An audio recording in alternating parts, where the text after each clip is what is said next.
Boys, go, we're bound for the unknown. Out on the water, no one can stop her, Captain of the Jolly Otter. Welcome to the adventures of the Jolly Otter. Chapter 3, The Runaway Royal. Camilla the Otter had dreamed of being a pirate for a long time, but now she'd taken her first step. Now she was Camilla the Pirate, captain of the Jolly Otter. That first step had not been easy. Even getting out of port was an ordeal. Camilla had to scurry all over town just to set sail, thanks to the meddling of that sore loser, the ship's unsavory former captain, the Crooked Crocodile. But in the end, it was worth it, because along the way, she'd met some new friends. Monty the Raccoon, Smokey the Rabbit, and Two Rats, the two rats who joined her crew, hoping to find their purpose aboard the Jolly Otter. Camilla's pirate friends had told her all about sailing on the ocean, all the tips and tricks she'd ever need to know if she ever found herself at sea. She knew every name of every part of a ship, she knew the names of all the knots you could tie, and she knew how to tie almost all of them.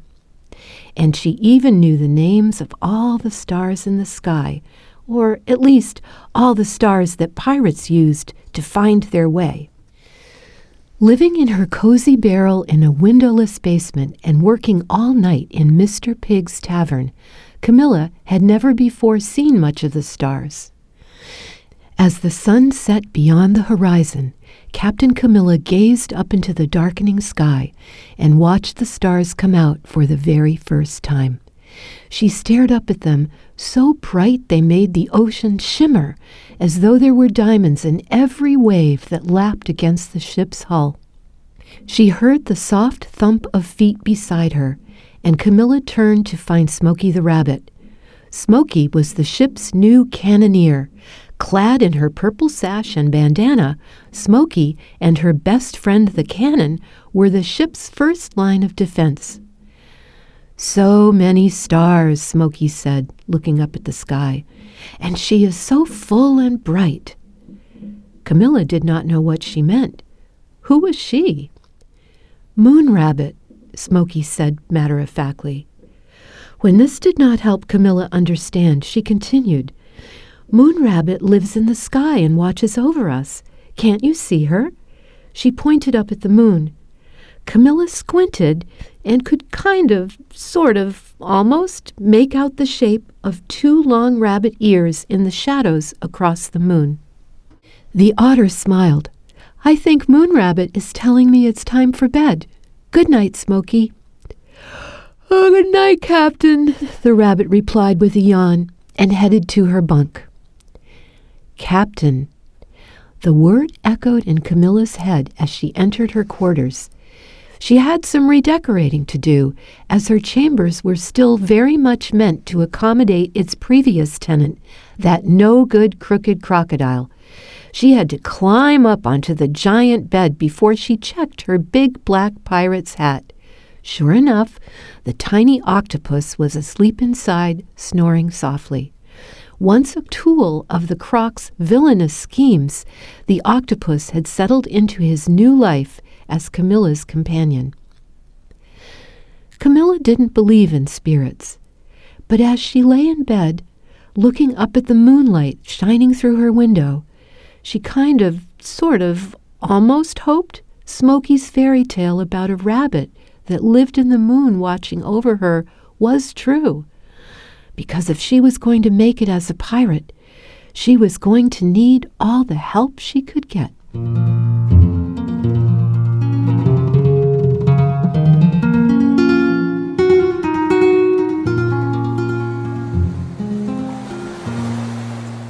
Before Camilla knew it, she was awake again, and it wasn't the moon shining through her window, but sunlight. And it wasn't the gentle rolling of the waves she heard, but voices shouting from the deck.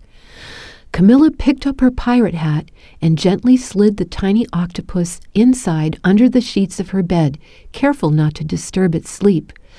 This was her first morning as a proper pirate captain, and a proper pirate captain needed a captain's hat, even if hers was a little too big for her head.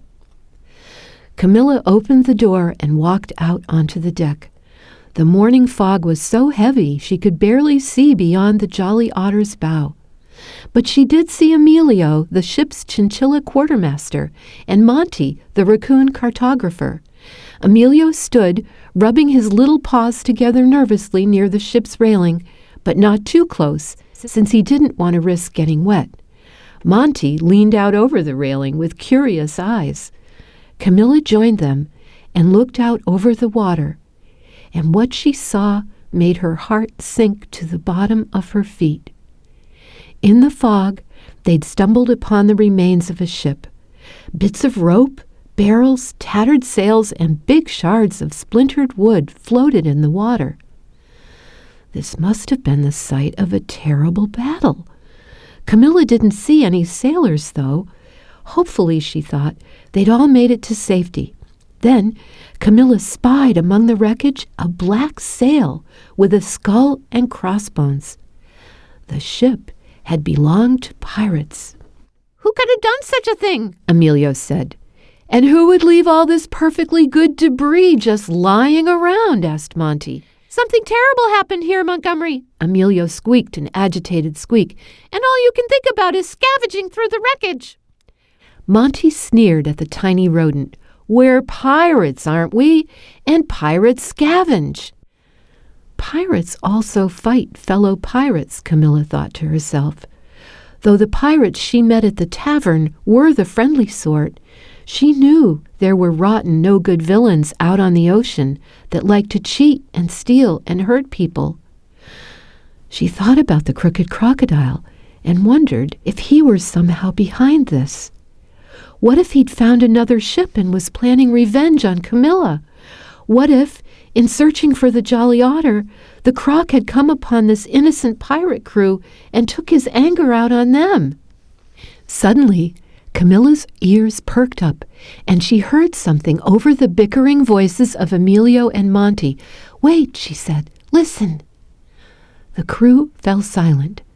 One by one, they heard it. Out across the water, singing. It was getting louder, and it was getting closer. Eventually, Camilla recognized the song. It was a shanty, but it wasn't a shanty that pirates sang. This shanty was sung by soldiers. And Bonnie he come back again, Jean-Francois, Bonnie went to Waterloo, away, hey, ya. and there he got his overthrow. Jean-Francois, Bonnie went to cruise again, away, hey, ya. aboard the Billy Goat Ruffian. Jean-Francois, Away in St. Helena's Isle, away, hey, ya. Bonnie broke his heart and died. Jean-Francois, Bonnie was a warrior, away, hey, ya. a warrior, a terrier. Jean-Francois. Suddenly, out of the fog appeared a giant battleship. It had 3 giant masts taller than Emilio's crow's nest. Its hull was made not just of wood, but iron as well. As it sailed closer, Camilla could make out the intimidating crew of big, strong animals, hounds and stags, and rams wearing military uniforms, carrying swords and muskets, and they were headed right for the Jolly Otter. "It's the Navy!" Emilio squeaked, turning to Camilla. "The Navy hates pirates. They must have blasted that ship. We have to run!" he cried, and scampered up the mast to hide in the crow's nest. "No!" shouted Monty, brandishing his sword. "We must fight and avenge our fallen comrades. What sort of pirates are we if we can't defend ourselves against these bullies?" The crew were split whether to fight or flee, and began to bicker among themselves as the battleship drew ever closer. Camilla did not know what to do. Her heart beat a little faster at the idea of her first pirate battle. She'd heard all the stories back at the tavern, the sound of cannons and the smell of gunpowder, the flash of steel against steel. Listening to her friends, she thought of how thrilling such battles might be. But now, with the much bigger, faster ship bearing down on the Jolly Otter, Camilla thought for the first time, though not the last, that maybe she wasn't cut out to be a pirate. Aboard he went to Waterloo, away, hey, ya! And there he got his overthrow, John Francois. Aboard he went to cruise again, away, Hey, ya! Aboard the Billy Goat Ruffian, John Francois. The deck of the Jolly Otter had devolved into chaos. Some of the crew wanted to stand and fight. Others wanted to flee. And Camilla needed to make up her mind before it was too late. She did not think the Jolly Otter could outrun a battleship. And she was certain her crew of red squirrels would be no match for soldiers. Those hounds were big. Those rams were strong. And those stags were big and strong. And with only one cannon to defend themselves. Wait, Camilla thought. Where was Smokey? She scanned the deck for the autumn-colored rabbit, but spied neither ear nor tail of her. As she looked about for her friend, the battleship's flag caught her eye. It was a sunflower on a purple field, which didn't look like a military flag to Camilla. Perhaps, she thought, this wasn't the Navy after all. Perhaps, she thought, there was a third course of action to consider. "Back the mainsail!" she shouted above the confusion. "Let them catch us! Let's see what they want!" Her crew were puzzled by the order, but she was the captain after all, and they stopped bickering and obeyed. The Jolly Otter slowed to a stop, and the military ship soon came up alongside her. The soldiers began to throw big metal hooks attached to strong ropes, lashing the two ships together, making escape impossible. Then they pushed a long plank of wood across the gap, making a bridge from their deck onto the pirate ship. Camilla's crew gathered nervously behind her. They trusted her, and Camilla would not let them down, even in the face of danger. Especially in the face of danger. But it wasn't a hound that walked the gangway from the warship onto the deck of the Jolly Otter. It wasn't a ram or a stag or any of the soldiers Camilla had seen. It was a very old, very proper-looking tortoise, wearing a monocle over one eye and a purple sash over his shoulder. He stepped aboard the pirate ship without fear and scowled at Camilla and her crew, as though he already disapproved of every choice they'd ever made their entire lives. He cleared his throat.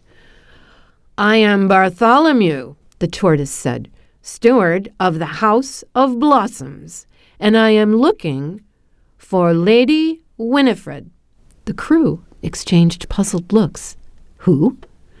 They turned to their captain, but Camilla was just as confused as the rest of them.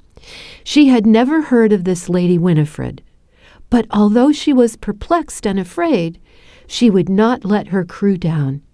She adjusted her captain's hat and stepped forward, striking a piratey pose and taking a big, deep breath. "I am the pirate Camilla, captain of the Jolly Otter," she shouted. There was silence. From up in the crow's nest, Camilla heard a tiny, nervous round of applause. The tortoise was not impressed. Camilla forged ahead. "I demand to know what happened to the other pirate ship. If you are responsible for hurting them—" Bartholomew held up a hand to silence her. "Do not interrupt me, child," he snarled. "I have not traveled halfway round the world to be questioned by some low-life pirate." Camilla was shocked. Not even the roughest patron in Mr. Pig's tavern ever talked to her so rudely. "As I was saying," the tortoise continued, "it is my duty as steward to see that my lord and lady's house is in order. Their daughter, Lady Winifred Woebegone Blossoms, has abandoned her duties and run away from home. This is unacceptable. My search has led me here to these pirate-infested waters." He turned to face Camilla with a contemptuous scowl. "I would choose my next words carefully, child," he spat, "for they may be your last." Camilla had a little experience with rudeness. Mr. Pig always told her to kill them with kindness. Not literally, of course, though given the tortoise's attitude, Camilla was keeping her options open. The otter gave him the biggest smile she could muster. "I would be happy to help you in any way we can," she said. "But a pirate ship is no place for a noble lady. Perhaps if you told us what she looks like, we could tell you if we've seen her." The old tortoise clearly despised being spoken to by someone so young. He reached into his shell, pulled out a small portrait, and handed it to Camilla. Camilla's eyes went wide. There were 3 rabbits in the picture, dressed in the fanciest clothes the otter had ever seen. And right there in the middle, wearing an elegant dress with a purple sash, was an autumn-colored rabbit that looked just like Smokey. Monty the raccoon looked over her shoulder and also saw the resemblance. But not wanting to place his rabbit friend in any danger, he remained silent. Bartholomew plucked the portrait out of Camilla's paws with his scaly fingers. "Perhaps I am wasting my time," he sighed. "I should just sink your ship like the last one. I do so enjoy destroying pirate ships." "Well, wait," Camilla shouted. If I find you this Lady Winifred, you'll let us go?" The tortoise turned slowly and nodded, smiling a smile that Camilla did not like, not one bit. Camilla told her crew to hold tight and headed below deck to look for Smokey. She had a lot of questions for her new friend. Was she really a noble? Why didn't she say anything? Didn't she understand her secret put them all in danger? But when she heard Smokey's soft crying behind a crate in the corner, she decided there was only one question worth asking. She sat next to the rabbit and placed her hand on Smokey's shoulder. "Are you all right?" she asked. Smokey sniffled. "I'm sorry," she said. "I didn't mean to cause all this trouble." She confessed that her real name was Winifred. She ran away from home because her parents wanted her to be a proper lady. She had to balance books on her head to learn posture, wear terribly uncomfortable clothes, and be married off to some lord she'd never even met. But that's not what she wanted. She wanted to be free. She wanted to shoot cannons, play outside, get dirty. She wanted to be herself, not the person her parents or that nasty tortoise Bartholomew wanted her to be. She tried to explain it to her parents, but Bartholomew convinced them that she didn't know any better because she was just a child. Camilla listened to Smokey and nodded her head. "Well," she said, "we'll just have to tell that tortoise to go home empty-handed." Smokey looked up, rubbing the tears from her eyes. "But if I don't go with him, he'll hurt you, and he'll sink the Jolly Otter." "No one should get to control your life except you," Camilla said simply. "Especially not some old grumpy reptile with outdated beliefs. And if Bartholomew can't change his ways, we'll explain it in a way he'll understand." Camilla took Smokey's hand, and the 2 climbed back up topside, where Bartholomew the tortoise was waiting. The pirate crew saw Smokey's purple sash and remembered the sunflowers painted all over her cannon and began to put it together. Smokey? A proper lady? Monty looked especially nervous and fiddled with his sword. Camilla wasn't going to just give Smokey over, was she? "Lady Winifred," Bartholomew growled when he saw her, "you are in a great deal of trouble. Come with me, and we will get you home where you belong." Smokey took a deep breath. "No," she said, "this is where I belong. Tell Mother and Father I am sorry, but I know deep down that being a proper lady stuck in some old castle or married to some stuffy prince isn't my purpose, and I'm not coming home until I find out what my purpose is." Camilla was very proud of Smokey for standing up for herself. Bartholomew was not. "You petulant child," he snapped. "You are young and foolish. Your purpose is to do as you are told." Camilla had quite enough of the tortoise at this point. Smokey has made her choice. "If you don't leave right now," she warned, "we'll make you leave." Bartholomew burst out laughing. "Are you threatening me?" he cackled. "You think I am afraid of you woodland scoundrels? I have lived 100 years and seen 1,000 battles. My military mind is unmatched. My shell is stronger than steel. You couldn't hurt me if you tried." Camilla smiled. "That's good to know." She turned to her gunner. "Smokey, get the cannon." The pirates sprang into action. At Camilla's command, they grabbed Bartholomew and dragged him across the deck. Monty got to work cutting the ropes that tied the battleship to the Jolly Otter, while Emilio unfurled the sails from the crow's nest. By the time the soldiers on the other ship knew what was happening, the Jolly Otter had begun to pull away. Bartholomew shouted across the water as the pirates carried him toward Smokey's cannon. "Don't just stand there, you useless mammals! Do something!" Camilla had quite enough of the tortoise's rudeness. "Good thing we couldn't hurt you if we tried," she said, as her crew stuffed Bartholomew, head first, down the barrel of Smokey's best friend. "Otherwise, we might feel bad about this." From inside the cannon, Camilla could almost hear the tortoise cursing her name, and she definitely enjoyed that. Smokey struck a match and lit the fuse. "Tell Mother and Father I miss them," she told the tortoise, "but I am not going to miss you." The fuse sizzled down until finally the flame ignited the gunpowder and the cannon fired with an enormous boom. The explosion shot Bartholomew out of the cannon and sent him flying over the water.